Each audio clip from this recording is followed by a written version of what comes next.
அவங்களுக்குன்னு இருந்த குடும்பத்தை விட்டுட்டு வெளியே வந்து அதுக்கடுத்து இவங்க 2 பேரும் சேர்ந்து ஒரு குடும்பமா மாறி இருப்பாங்க. என்ன நடந்தாலும் நம்ம 2 பேரும் எப்பவும் சேர்ந்து தான் இருக்கணும் அப்படின்னு சொல்லி இவங்க 2 பேரும் ப்ராமிஸ் பண்ணிக்கிட்டதா இப்போ நினைச்சு பார்த்துட்டு இருக்கேன். இப்படி சோகமா உட்காந்துட்டு இருக்கனால எதுவுமே ஆக போறது கிடையாது. கைது பண்ணிட்டு போறவங்க எல்லாம் எங்க அடைச்சிருப்பாங்க அப்படிங்கிற இடம் எனக்கு தெரியும். அந்த இடத்தை இப்போ செக் பண்ண போறேன். நீயும் என் கூட வரலாம். ஆனா அதுக்கு நீ ஒரு கண்டிஷன் மட்டும் ஃபாலோ பண்ண வேண்டியது இருக்கும் அப்படின்னு சொல்லிட்டு என்கிட்ட கேட்காம நீ எதுவுமே பண்ணக்கூடாது, முக்கியமா நீ யாரையும் கொலையை பண்ணக்கூடாது அப்படின்னு சொல்லிட்டு தான் கூட்டு போவா. கைதிகள் அடைச்சு வைக்கக்கூடிய இடத்தையுமே ரீச் பண்ணிட்டாங்க. அங்க இருந்து ஒரு பைனாக்குலர் வச்சு பாத்துட்டு இருப்பாங்க. அதனால பாக்குறாங்க உள்ள இசாக் இல்ல. அப்படியே 4 நாள் போகுது. இன்னும் அவங்களால இசாக்கை கண்டுபிடிக்க முடியல. எங்க அவன் அடைச்சிருப்பாங்க அப்படின்னு சொல்லி யோசிச்சுட்டு திரும்ப வரும்போது பத்தியே தான் பேசிட்டு இருப்பாங்க. எங்க அடைச்சு வச்சிருப்பாங்க, எங்க வச்சிருக்காங்கன்னே தெரியல அப்படின்னு சொல்லி பேசிட்டு இருக்கேன். அப்ப டோவா என்ன யோசிச்சா தெரியல. டப்புனு ரின் கிட்ட நான் ஒரு தாத்தாவை பார்க்க வேண்டியது இருக்கு, அவரை மட்டும் நான் பாத்துட்டு வரேன் அப்படின்னு சொல்லிட்டு ஓடிடுவா. அப்ப சடனா ஒரு பிளாஷ்பேக் உள்ள போறாங்க. அந்த பிளாஷ்பேக்ல டோவா இசாக் இவங்க 2 பேரும் ஒரு குரூப் கொலை பண்ணி அந்த குரூப் கிட்ட இருந்து பொருள் ஆட்டை போட்டுட்டு இருக்கேன். இதுதான் நீ சொன்ன அந்த பயணமா, இப்படிதான் அந்த பயணம் இருக்குமா அப்படின்னு சொல்லிட்டு இசாக்கு கேட்க, இதுல இருக்கக்கூடியதுல யாருமே முதல்ல நல்லவங்களே கிடையாது. இவங்க நான் வளர்ந்த இடத்துல இருந்து பொருள் ஆட்டை போட்டுட்டு வந்தாங்க. அந்த பொருள் நான் திருப்பி எடுக்க மட்டும் சரி அப்படின்னு சொல்லிட்டு மறுபடியும் அவங்களோட பயணத்தை தொடர ஆரம்பிக்கிறாங்க. இப்படி அவங்க வாழ்க்கை வந்து ஒவ்வொரு நாளும் திருடி தின்னு வாழ்ந்துட்டு இருக்கேன். அப்போ ஒரு நாள் ஒரு சம்பவம் நடக்குது. ஒரு இடத்துல சாப்பாடு திட்டு முயற்சிக்கும் போது ஒரு சோல்ஜர் வந்து கண்ணை வச்சு அந்த பொண்ணை பிடிச்சிட்டாரு. அந்த இடத்துல என்ன பண்ணணும் அப்படிங்கிறது தெரியாம அந்த இடத்துல அவர் கொலை பண்ணிட்டு தப்பிச்சு ஓடி வந்திருப்பா. இப்படி அந்த வில்லேஜே அவங்க 2 பேரும் தேடிட்டு இருக்கேன். அப்ப இசாக் சொல்லுவாரு, வயிறு பசிக்காக நீ சாப்பாடு திருடுறதுலாம் வந்து சரிதான், இப்படி சாப்பாடுக்காக ஒருத்தர் கொலை பண்றது அது எனக்கு சரியா போடல அப்படின்னு சொல்ல அதுக்கு அடுத்து ஒரு பிளாஷ்கேட் 2 பேரும் தானமா சாப்பாடு வேணும்னு சொல்லி நிற்கும் போது யாருமே உங்களுக்கு சாப்பாடு கொடுக்க முன் வரல. ஒரு பிளாஷ்கேட் பண்ணி நமக்கு ஒரு சீன் காமிக்கிறாங்க. இதை நம்மளாலே புரிஞ்சுக்க முடியும். உங்களுக்கு சாப்பாடு தரேன் அப்படின்னு சொல்லி கூட்டு போய் இசாக் இருக்கான் அவன் ஒரு தூணை கட்டி வச்சுட்டு டோவா கிட்ட தப்பா நடந்துக்க முயற்சி பண்ணிருப்பான். டோவா அவனை கொலை பண்ணிட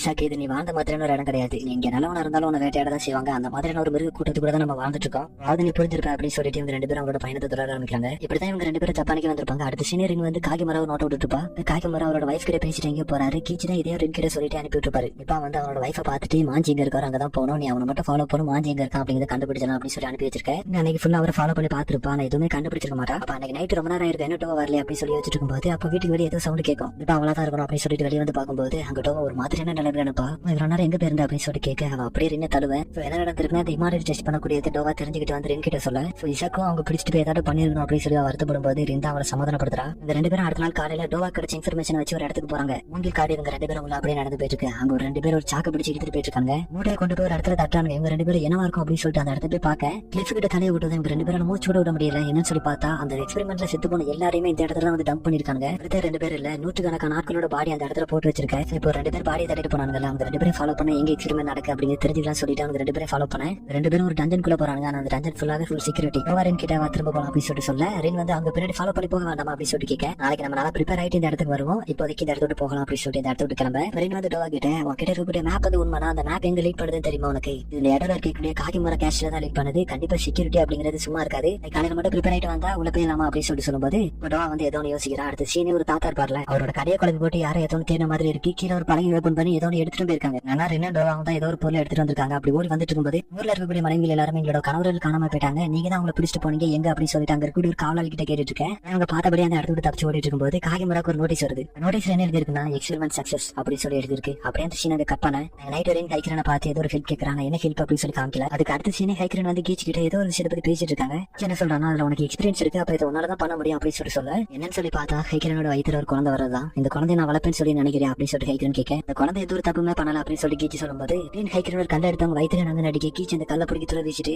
நம்ம எதுவும் பண்ணிட்டு இருக்காது அப்படின்னு சொல்லும்போது இல்ல எனக்கு இந்த குழந்தைகளை பார்க்கும்போது என்னோட குழந்தைகள் தான் எனக்கு ஞாபகம் வராங்க, இந்த குழந்தை என்னோட வயிற்றுல வளர்றதுக்கு சரியான ஆள் கிடையாது அப்படின்னு சொல்லிட்டால நீ அந்த குழந்தைய மட்டும் பெற்று கூட நான் வளர்க்குறேன் அப்படின்னு சொல்லிட்டு கீச்சு சொல்றான். இதுக்காக இந்த மாதிரி முட்டாள்தனமா பண்ற அப்படிங்கிறது எனக்கு தெரியல, ஆனா இப்படி ஒரு குழந்தை கொலை பண்ணிட்டு செத்து போன உன்னோட குழந்தை கிட்ட உன்னால மூஞ்ச காமிக்க முடியுமா அப்படின்னு சொல்லி கீச்சு கேட்கும்போது இந்த சீனை கட் பண்ண அடுத்த நாள் காலையில 2 பேரும் அவங்களோட பிளான பத்தி பேசிட்டு இருக்கேன். இங்க முகாயிரம் கேட்சல் முன்னாடி அந்த ஊர்ல உள்ள பொண்ணுங்க எல்லாருமே சேர்ந்து எங்களோட கணவர்கள் எல்லாம் திருப்ப கொடுங்க எங்களுக்கு அப்படின்னு சொல்லி அவங்க அங்கிருந்து முயற்சி பண்ணிட்டு இருக்கும்போது இன்னொரு ஒரு சாம்பரை வெளியே வராரு. வெளியே 2 பேர் நின்று எல்லாரும் தடுத்து நிறுத்திட்டு இருப்பாங்க. இங்கிட்ட ஒரு 2 பேரை கொலை பண்ணி போடுறா அவளெல்லாம் கலஞ்சு போயிடுவாங்க அப்படின்னு சொல்ல சாம்பரை அங்க இருக்க ஒரு 2 பேரை கொலை பண்ணலாம் போனா அப்ப அந்த கூட்டத்துல ஒரு பொண்ணு வெளியே வராங்க. இதுல நமக்கு புரிஞ்சிருக்காரு வந்து இவங்க கிட்ட கேட்டுக்கிட்டது இதுதான் ஒரு டைவர்ஷனா இந்த பொண்ணுங்க எல்லாம் தூண்டி விட சொல்லி வந்து ஹைக்கிரன் கிட்ட சொல்லியிருக்காங்க. ஆனா உண்மையாவே இங்க இருக்கக்கூடிய பொண்ணுங்க எல்லாருக்கும் அவங்களோட ஹஸ்பண்ட காணும் இல்லையா, அதே அவங்க 2 பேருக்கு சாதகமா யூஸ் பண்ணிட்டாங்க. அதே சமயத்துல டோவா ரின் வந்து 2 பேரும் அந்த டஞ்சன்குள்ள ஒருத்தரையா கொண்டு முன்னேறி போயிட்டு இருக்க ரொம்ப தூரம் நடந்து போய்கிட்டே இருக்காங்க. எனக்கு மாதிரி செட் பண்ணி அதை நடந்து போறதுக்காக வச்சிருப்பாங்க. அதுல அவங்க இப்படியே நடந்து போயிட்டு இருக்கும்போது அன்னைக்கு அவங்க மீது டப்புனு உள்ள இறங்குமா என்னன்னு பார்த்தா ட்ராப் ஒரு வலை வந்து அவங்க மேல உள்ள இவங்க 2 பேரும் பிடிச்சு வச்சுக்கிட்டு அந்த டஞ்சன்குள்ளே ஒரு ஹை ஆஃபீஸர் இருப்பான். அவங்க கிட்டே ஒரு 2 சாம்பரா இருப்பாங்க. இங்க 2 பேரும் உள்ள வரும்போது இந்த ஆட்களை நிறைய பேர் கொலை பண்ணிருக்கீங்க, உங்க 2 பேரும் என்ன பண்ணலாம் அப்படின்னு சொல்லி யோசிச்சுட்டு யாருக்கு 5 ஷாட் அடி கொடுத்துட்டு வெளியே அனுப்பிடுறா அப்படி சொல்ல கிட்ட ஒரு 2 பேர் இருப்பாங்க சொன்னல ஒருத்தர் வந்து அவர்கிட்ட நம்ம பொண்ணுங்களை பிடிச்சா அவங்களை அப்படியே வெளியே அனுப்பிடுவாங்க அப்படின்னு சொல்லும்போது அது மேல மட்டும் தான் ரூல்ஸ் இங்கெல்லாம் அப்படி கிடையாது அப்படின்னு சொல்லிட்டு அந்த 2 பேருக்கு அந்த ஷாட் அடி கொடு அப்படின்னு சொல்லிட்டு ஆர்டர் கொடுக்க இன்னும் அவரை கூப்பிட்டு கொஞ்சம் நில்லுங்க அந்த பொண்ணோட தண்டனை சேர்த்து நானே வாங்கிக்கிறேன் அப்படின்னு சொல்ல அப்படி அப்படின்னு சொல்லி கேட்கறாங்க. அதுக்கு என்ன சொல்றாங்க, அந்த பொண்ணு நான் தான் வேலைக்கு ஹையர் பண்ணேன், உனக்கு இதுக்கு எந்த சம்மந்தமும் கிடையாது, எனக்கு எந்த தண்டனை கொடுங்க, அந்த பொண்ணு ஒண்ணுமே பண்ணாதீங்க அப்படின்னு சொல்லிட்டு என்னோட சட்டை கலத்தி அவரோட முதுகுல அடிக்க ஆரம்பிக்கிறான். அப்போ பின்னாடி இருந்து டோவா கத்திக்கிட்டே இருப்பா அவளை விடுங்கடா அப்படின்னு சொல்லிட்டு ஆனா அவங்க கேட்க மாட்டாங்க. ஒரு கட்டத்துல அவளை கட்டி வச்சிருந்தாங்க. அந்த கட்டை அவுத்துட்டாங்க 3 பேரை வெட்டி கொண்டு போட்டுட்டேன்.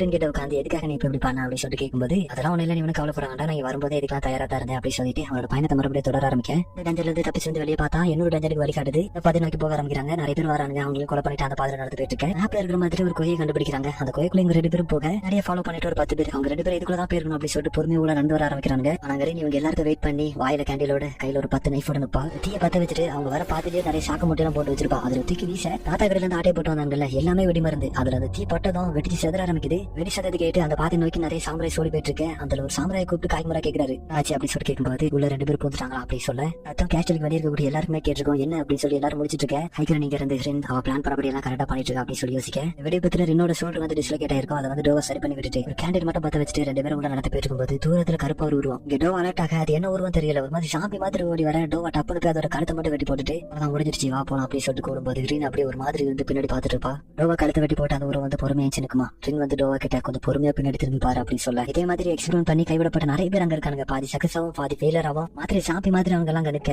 டோவா கிட்ட நான் சொல்றத பொறுமையா கேளு. இவங்க எல்லாரும் கூட நம்ம சண்டை போடுனா நம்மளால இந்த இடத்த விட்டு கடந்து போகவே முடியாது. விட்டது தப்பிச்சு மட்டும் தான் போக முடியும் அப்படின்னு சொல்லிட்டு அவங்க கையில படாம இவங்க நாங்க போயிட்டு இருக்கேன். போயிட்டு இருந்த 2 பேரும் சடன ஒரு இடத்துல இருக்கிறாங்க. என்னன்னு சொல்லி பார்த்தா வெளியே 100 பேரும் கொலை பண்ணி போட்டுருந்தாங்க.